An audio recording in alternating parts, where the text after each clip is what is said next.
Mesdames et messieurs, chers téléspectateurs, bonjour, bonsoir et bon après-midi partout où vous nous suivez et à travers vos écrans numériques. Vous êtes tellement nombreux, nombreuses où vous êtes dans le monde entier, partout sur le globe terrestre, à nous suivre sur cette chaîne tellement numérique. Bienvenue à votre cher magazine Café écologique. Café écologique, votre magazine qui parle plus des affaires environnementales. Nous vous accueillons aujourd'hui à ce premier numéro sur notre chaîne numérique. Nous avons beaucoup de thématiques sur le plan environnemental que nous allons pouvoir décortiquer aujourd'hui. Et ça pour pas perdre le temps, nous allons d'abord vous présenter nos différents invités que nous allons pouvoir inviter au cours de notre tout premier numéro de Café écologique d'aujourd'hui.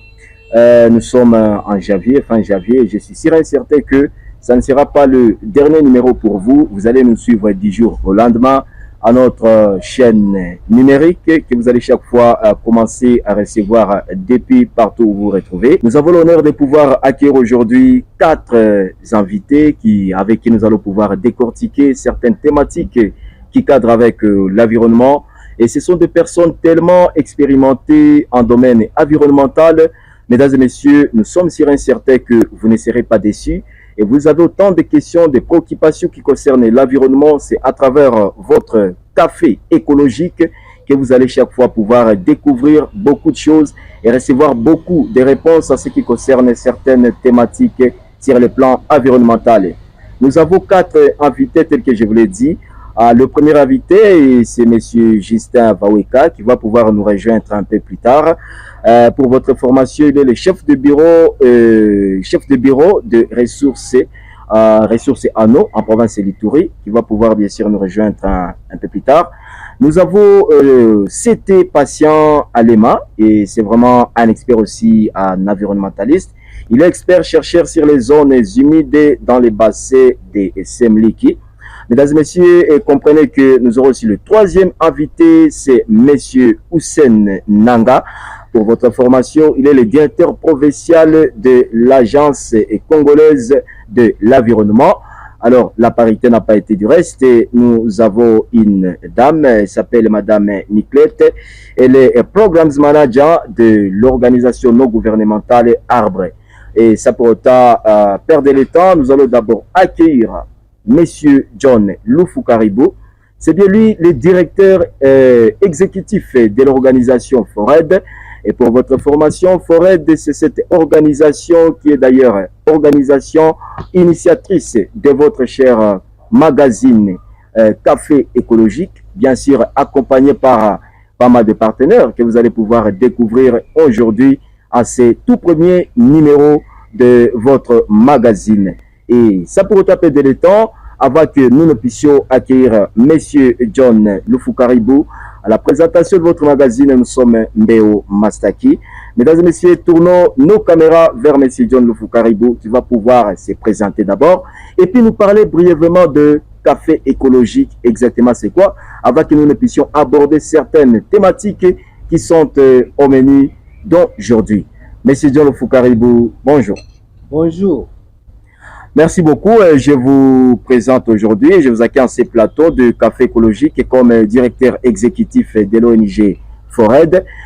Vous aurez donc 2 grandes lignes que vous allez pouvoir décortiquer, parler brièvement d'abord de FORED et de vous-même bien sûr. Et après cela, vous allez nous parler de Café écologique, puisque aujourd'hui, je rappelle que c'est le tout premier numéro que le téléspectateur va pouvoir découvrir. Alors, parlez-nous d'abord de FORED, mais également de cette idée tellement meilleure qui pointe d'ailleurs à l'ordre du jour, d'autant plus qu'aujourd'hui, la République démocratique du Congo, partout dans le monde, on a parlé pays solutions. Alors, vous allez nous parler de café écologique pour que tous ces téléspectateurs qui nous captent de partout dans le monde entier puissent comprendre exactement de quoi nous parlons. Merci. Merci pour la parole. En fait, l'organisation FORED comme forum des engagés pour l'environnement, la paix et le développement durable, c'est une organisation nationale des droits congolais. C'est une organisation qui date depuis 2015. Les enjeux et même les défis liés à la protection de l'environnement. Parce que dans le souci, on veut que le développement durable que la population congolaise dans son général, ainsi que la population iturienne dans sa particularité, devienne une appropriation du développement durable. Parce que vous allez comprendre que c'est un cadre qui doit plus parler sur la réalisation des objectifs du développement durable. Voilà. Ainsi, comme vous venez de le constater, notre magazine est tiré de deux mots, comme café écologique, que nous avons même abrégé à café éco ou café écolo. Son origine de ces deux mots compose le café et l'écologie. Or, dans sa définition plus large, le mot café, ce n'est pas seulement le café comme nourriture, comme boisson que nous extraisons au champ, mais dans son expression en large, le café, c'est un endroit où les gens se mettent pour réfléchir sur un sujet quelconque, sur un défi quelconque, que ce soit environnement, que ce soit dans le cadre du développement. Comme nous sommes là aujourd'hui. Voilà. Donc, nous sommes au café. Et notre café est écologique parce qu'on va parler plus du développement durable, plus précisément de l'écologie. Et étymologiquement, nous connaissons que c'est que l'écologie qui désigne, c'est la science qui est pour l'étude des relations entre les vivants. La relation entre l'homme et l'arbre, on doit un jour en parler. Est-ce que ça continue? Est-ce que ça évolue bien? Les relations entre l'homme et les poissons, les relations entre l'homme et les zones humides, les relations entre l'homme et, comme nous l'avons dit dans notre introduction, que Dieu a créé et il a dit que la nature qu'il a créée était bonne.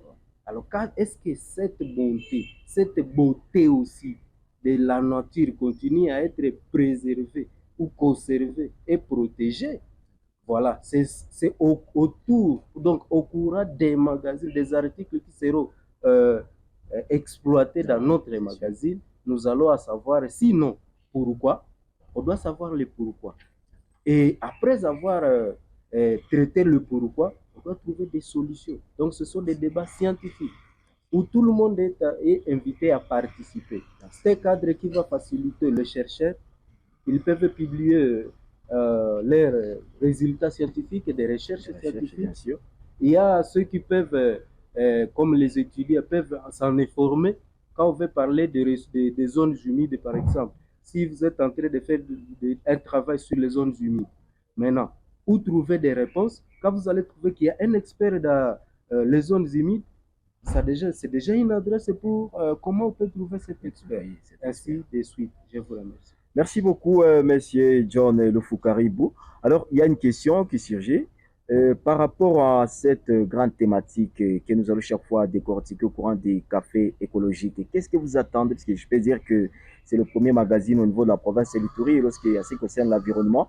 Et je peux dire donc ça fait partie désormais de magazines qui parlent de l'environnement à République démocratique du Congo. Et c'est déjà quelque chose à en féliciter. Alors, qu'est-ce que vous attendez particulièrement de la population iturienne et en général de tous les Congolais qui ne sont que là pour protéger l'environnement? Qu'est-ce que vous attendez d'eux? Merci beaucoup. Les magazines écologiques vont parler de développement.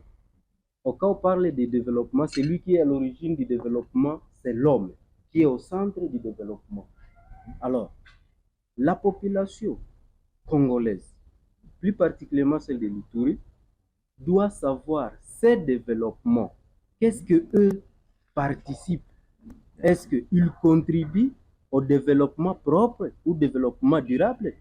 Alors, le magazine Café Eco va les aider à ce qu'ils soient d'abord informés, puisqu'il y a ceux qui peut-être ne savent pas qu'ils ont les droits et le devoir au développement. Alors, à partir du magazine Café Eco, ça sera juste d'abord pour les informer. Et aussi les former. Ils doivent être formés sur, par exemple, ce qu'ils doivent faire, leur devoir envers le développement durable. Le bon développement. Et à part ça, ça sera aussi une source pour eux, pour des informations, pour des recherches, comme je l'ai souligné. Donc, ce que je donne comme appel à la population, qu'ils adhèrent massivement, parce que ce n'est pas seulement John et ceux qui vont se présenter aujourd'hui qui vont développer le magazine Café écologique, mais c'est tout le monde. La porte est ouverte pour tout le monde pour participer. C'est un cadre pour s'exprimer, c'est un cadre pour partager et c'est un cadre pour se ressourcer pour la population de l'État. Merci. Voilà, mesdames et messieurs, avant que nous n'entrions dans les vifs de notre émission d'aujourd'hui, je vais d'abord vous dire de vous abonner à cette chaîne pour ne pas louper des prochaines vidéos. Donc, une fois que vous êtes en train d'observer cette vidéo, abonnez-vous à cette chaîne et cliquez sur la cloche de notification pour ne rien rater à ce qui concerne des thématiques qui seront chaque fois décortiquées en ces magazines ou alors à votre chaîne numérique. Avant que nous prenions le tout premier invité, je les ai parlé un peu juste là en début, au sommaire donc de cette émission. Nous allons d'abord présenter tous nos invités. Ils sont nombre de 4 et de 3 pour l'instant. Et donc, on va d'abord le présenter avant que nous n'entrions dans des questions qui sont d'une manière un peu particulière, auxquelles, bien sûr, l'un ou l'une de nos invités va chaque fois pouvoir répondre. Nous allons d'abord accueillir le CT et Passia Alema, tel que je vous l'ai dit, l'expert chercheur sur des zones humides dans les bassins de Semliki. Monsieur Passia Alema, bonjour. Bonjour, monsieur le journaliste. Merci pour l'invitation. Nous avons le grand plaisir de vous accueillir aujourd'hui et je suis sûr et certain qu'il y a autant de questions que les téléspectateurs se posent en ce qui concerne l'environnement et c'est aujourd'hui, maintenant ou jamais. Merci beaucoup, bienvenue. Nous allons à votre droite, il y a une dame, voilà, nous l'avons bien belle dit que les dames aussi sont en train de participer à la protection de l'environnement. On s'est dit, waouh, c'est quelque chose à en féliciter. Madame Niclette, bonjour. Bonjour, monsieur le journaliste. Voilà, je rappelle que vous êtes programme manager de l'organisation Arbre. Nous vous accueillons en notre magazine d'aujourd'hui. Merci beaucoup. Voilà, je vais passer aussi à ma droite. Il y a un grand homme, je l'appelle grand homme, monsieur Hussein Nanga, bonjour. Bonjour. Voilà, vous êtes directeur provincial de l'Agence congolaise de l'environnement. Nous vous accueillons aujourd'hui en bras ouverts en différentes de ces questions que même sur le plan public, les gens se posaient à ce qui concerne l'environnement. Je suis certain qu'aujourd'hui, nos téléspectateurs seront ravis de pouvoir écouter vos interventions. Merci, et je suis là pour. Merci beaucoup, mesdames et messieurs. Ça pour ne pas perdre le temps, nous allons commencer par notre tout premier intervenant et c'est le CT Passia Alema avec qui nous aurons un moment d'échange et qui va pouvoir nous parler de l'eau et à large. Il est chercheur, il est expert dans les domaines environnementaux et je suis sûr et certain que vous avez aussi autant de questions que vous posez et aujourd'hui, vous allez pouvoir y trouver la réponse. Alors, moi, je l'ai juste présenté comme expert-chercheur, mais je lui donne juste une minute de parler de lui, de l'eau et à large, puisque c'est bien lui qui maîtrise trop de ce qu'il est. Monsieur Passia Alema, à vous la parole. Parlez-nous d'abord brièvement de ce que vous êtes. Merci beaucoup pour la parole accordée.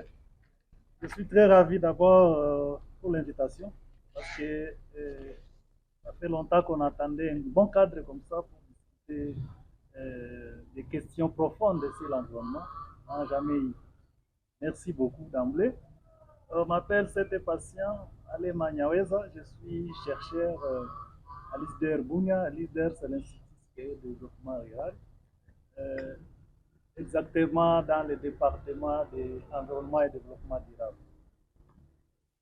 Et je fais mes recherches dans les bassins des lacs, des grands lacs, dans la zone des grands lacs, donc qui comprend le lac Albert, le lac Édouard, le lac Kivu et le lac Tanganyika. Ça fait au moins 10 ans que nous faisons nos recherches dans ces grands lacs. Merci beaucoup. Voilà, merci beaucoup, monsieur Patient Alema. Alors, la toute première question que j'ai voulu pouvoir, bien sûr, découvrir avec tous ces téléspectateurs qui nous suivent de partout, c'est la question, vous étant qu'expert, vous êtes expert et chercheur, quels sont les avantages des zones humides que, sur le plan, bien sûr, environnemental ou climat, et quels sont alors les services écosystémiques que fournissent ces zones humides que nous avons dans notre région? Oui, merci beaucoup pour la question. Si nous regardons les avantages et les services écosystémiques fournis par les zones humides, nous pouvons commencer aujourd'hui pour terminer demain. Mais nous allons essayer d'être un peu bref pour que les auditeurs puissent aussi, les téléspectateurs puissent aussi bien suivre. Alors, je vais commencer par les avantages des zones humides pour le climat. Et à ce niveau-là, nous devons comprendre que les zones humides sont réparties en plusieurs catégories. Néanmoins, je vais me limiter à certaines catégories qui sont les nôtres, qui sont proches de nous ici. Et vous allez comprendre que les zones humides de la catégorie des tourbières, par exemple, constituent au moins 3% de la planète Terre. Et ces zones-là servent à, à une réserve, comme une réserve de stockage, n'est-ce pas, du carbone terrestre.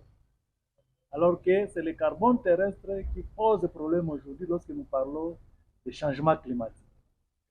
Alors les zones humides sont considérées comme des pièges de carbone. Donc ça permet de piéger, de stocker le carbone. Deuxièmement, nous allons comprendre que les zones humides permettent de piéger jusqu'à 30% de carbone dans les sols. Et donc, il y a le carbone atmosphérique et le carbone du sol. Et donc, les zones humides sont considérées comme les puits mondiaux qui stockent le carbone jusqu'à la hauteur de 30%. Ce qui constitue un rôle crucial dans l'atténuation des changements climatiques. Troisièmement, je voulais souligner l'aspect zones humides côtières. Les zones humides côtières réduisent les chocs, les tempêtes, donc sur les rives, réduisent également les inondations et permettent de retarder aussi la sécheresse. S'ils vont jouer un grand rôle dans l'adaptation au changement climatique et permettent également d'augmenter la résilience au choc climatique, donc au changement climatique. Deuxièmement, je voulais qu'on puisse parler aussi des services écosystémiques. Voilà, les services écosystémiques rendus par les zones humides sont immenses. Nous allons essayer d'être un peu synthétiques pour une meilleure compréhension. Premièrement, quand on parle des services écosystémiques rendus par les zones humides, nous voyons le premier service qui nous intéresse beaucoup, c'est que les zones humides jouent un rôle des éponges, se comportent comme des éponges qui absorbent l'eau, jouent aussi un rôle d'atténuer les crues pour éviter des débordements. Et au même moment, pendant l'étiage, lorsqu'il y a manque d'eau ou déficit d'eau, les zones humides sont là pour essayer de jouer ce rôle-là de maintien de l'eau. Presque pendant les 2 saisons, donc du moins dans la zone tropicale où nous nous trouvons, les 2 saisons, la saison des pluies et la saison sèche. Voilà. Troisièmement, les zones humides assurent les infiltrations d'eau vers la nappe ou les nappes souterraines, parce qu'il y en a beaucoup. Et les zones humides à ce niveau-là jouent un grand rôle dans le cycle de l'eau. Et sans le cycle de l'eau, en tout cas, il n'y a pas la vie. C'est comme ça que les zones humides se comportent comme des pourvoyeurs même des eaux vers les nappes souterraines, ce qui permet encore que ces eaux puissent encore une fois nous revenir par la résurgence un jour pour donner encore de l'eau potable. Nous avons aussi que les zones humides vont jouer un grand rôle dans l'amélioration de la qualité de l'eau. Et donc, c'est comme des filtres qui aident à filtrer, n'est-ce pas, les eaux. Et donc, ça améliore la qualité de l'eau.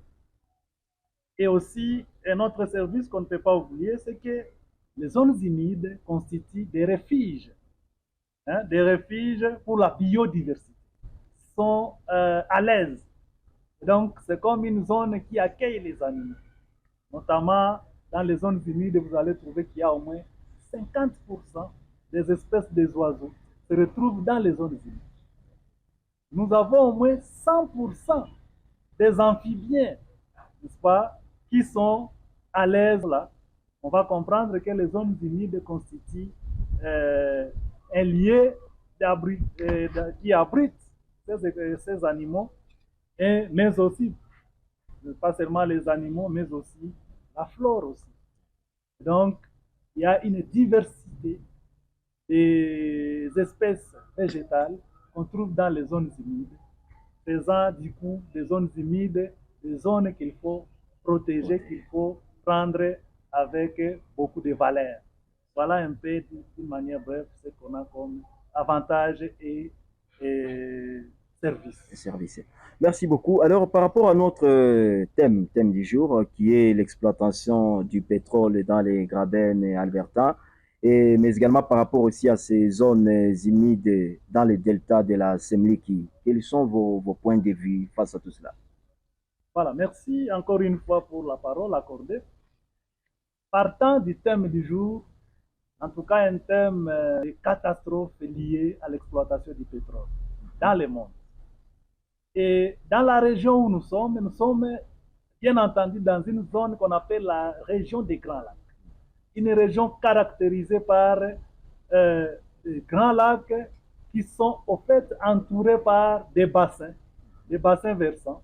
Et ces bassins sont très riches en ressources naturelles, dont le pétrole dont nous parlons aujourd'hui. Alors, dans nos recherches que nous avons déjà menées dans toute la zone du Grand Lac, ce sont les émissions de gaz à effet de serre qui sont générées pendant l'exploitation. Et comme vous le savez, les gaz à effet de serre sont à l'origine des changements climatiques. Deuxième aspect, ce sont les infrastructures qui devront être mises en place pour l'extraction du pétrole, pour la raffinerie du pétrole et pour l'acheminement même de ce pétrole vers les zones de consommation. Toutes ces étapes-là, il y aura des pertes. Il y aura des pertes qui ont des effets néfastes, bien entendu, sur l'environnement. Et le troisième aspect ici de ces impacts, c'est au niveau du territoire même, pour les activités liées au pétrole d'aujourd'hui, de notre thème d'aujourd'hui, nous allons rester dans les deux aspects. Et donc, parce que nous parlons des zones humides. Alors, dans les deux premiers aspects, nous allons remarquer qu'il y aura la prolifération des gaz à effet de serre. Et nous savons très bien que pour accéder au pétrole, qu'on appelle souvent l'or noir, pour accéder à ce pétrole-là, il faut aller les chercher très loin, dans les sous-sols. Alors ça signifie qu'il y a des techniques qui devront être mises sur pied, des techniques de bombardement, et qui ont des effets terribles sur le mouvement sismique, sachant que nos lacs, le lac Albert dont nous parlons aujourd'hui et la rivière Semliki, ce sont des écosystèmes d'origine tectonique, donc volcanique. Alors, avec les bombardements, pour accéder à ce pétrole-là, c'est sûr qu'il y aura des cassures, failles qui vont déranger tout un système naturel. Ça, c'est parmi ces impacts-là. Nous avons, à ce niveau-là, lorsque le pétrole maintenant sera exploité, nous avons parlé des activités d'extraction, nous avons parlé des activités de raffinerie et de l'acheminement. Tout au long de ce parcours-là, c'est là qu'il y a maintenant un problème que nous appelons maintenant le déversement des produits pétroliers dans l'environnement. C'est là qu'il y aura des produits pétroliers qui vont s'échapper dans l'environnement. Et c'est ça le grand problème aujourd'hui qui guette l'humanité tout entière. Et je pense que vous avez déjà entendu parler de la marée noire. Et donc, cette marée noire est liée à l'exploitation de ce que nous appelons maintenant l'or noir. Alors, cette marée noire, c'est une première conséquence grave dans l'exploitation du pétrole. C'est une catastrophe industrielle et écologique. Cette marée noire qui est noire. Et cette marée noire, une fois dans les lacs, comme le lac Albert, je disais tantôt que c'est un lac d'origine volcanique, c'est là qu'il y aura maintenant des catastrophes terribles. Parce qu'à ce niveau-là, ça va jouer un écran comme un écran noir qui va empêcher premièrement au rayonnement solaire de pénétrer dans les lacs. Alors, un lac où les rayonnements solaires ne peuvent plus pénétrer, ça signifie que c'est un lac qui est voué à la disparition. C'est la mort de toute vie à l'intérieur. Parce que c'est le soleil, au fait, qui est au départ, n'est-ce pas, de ce qu'on appelle la photosynthèse. La synthèse de la lumière. Alors, il y a le soleil, mais qui ne peut plus pénétrer dans un lac. Ça signifie que toutes les espèces animales, tout comme végétales, qui se trouvent dans les lacs là, vont commencer à disparaître, vont mourir. Et donc, cette marée noire va causer des dégâts terribles. Et à ce niveau-là, ce sont des accidents terribles qui vont toucher même l'homme, l'homme étant au centre de cet environnement. Parce que je crois qu'on va y arriver. Je ne vais pas aller presser dans ces aspects. Je vais expliquer après comment la zone du delta de Semiliki fonctionne d'une manière écologique. Bien sûr, c'est Voilà. d'ailleurs la question qui arrive, qui approche. Donc, on voulait avoir des conséquences de cette exploitation, que ce soit sur l'aspect, mais ou alors sur l'aspect d'une manière un peu, je voulais parler écologique d'une manière un peu générale, quoi. Il y a des conséquences liées à cette exploitation. Voilà, merci beaucoup. Et vous allez comprendre c'est pourquoi la zone du delta, si je prends le delta de Semiliki, vous allez comprendre que selon même sa configuration, c'est une zone qui provient d'une conséquence, d'un comportement, n'est-ce pas, d'une toute une série des écosystèmes. Vous regardez le delta de Semiliki, les eaux qui se déversent au lac Albert prennent naissance au lac Édouard. Et donc, il y a une connectivité entre les deux écosystèmes. Et c'est là qu'il y a un problème à ce niveau-là, parce que avec l'exploitation du pétrole futur, il y aura cette connexion-là risquera d'être coupée ou entrecoupée. Parce qu'arriver, les eaux qui quittent le lac Édouard dévalent une colline, des montagnes, une série de montagnes, avant de se jeter dans les lacs Albert. Et imaginez-vous maintenant qu'arriver au niveau du delta de Semiliki, qui est une forme, qui prend la forme même de delta, comme on l'appelle en mathématiques, c'est pourquoi on l'appelle même delta, parce que c'est comme une rivière qui va s'entrecouper en plusieurs morceaux, en plusieurs bras. Il y aura maintenant Semiliki 1, Semiliki 2, 3, 4, et aujourd'hui on parle de 5, et il y a même les pêcheurs des amis pêcheurs qui nous parlent de Semiliki 5 bis. Et donc ça signifie que dans cette configuration-là maintenant, vous allez comprendre que la rivière constitue même les poumons, n'est-ce pas, de ce lac-là, Albert. Parce que c'est dans ces deltas-là qu'on trouve ce que nous appelons maintenant les zones de frayère. C'est là où la plupart des espèces de poissons vont se reproduire. C'est là où les amphibiens se reproduisent et vivent. C'est là où les reptiles, tels que les crocodiles, vont déposer les œufs. Vous comprenez que, comme c'est une zone ciblée, comme riche, très riche en pétrole, c'est déjà un problème du point de vue écologique. Il y aura maintenant une catastrophe écologique qui va se mettre ici. Et là, si vous regardez maintenant le nombre de ménages qui dépendent de cet écosystème-là, c'est vraiment, ça serait une catastrophe terrible. Parce que uniquement que dans les deltas là-bas, dans la petite zone-là du delta, il y a au moins 48 000 populations, 48 000 personnes qui dépendent directement seulement des deltas de Sénégal. Alors, ce sont des millions maintenant si nous commençons. Du lac Edouard jusqu'au lac Albert. Ce sont des millions de ménages, de personnes qui sont en danger. Le danger est double. Ils vont manquer à manger et leur vie sera en danger. Et même, ils sont victimes directes parce qu'ils sont au contact, ils sont obligés de vivre en corrélation avec ces écosystèmes.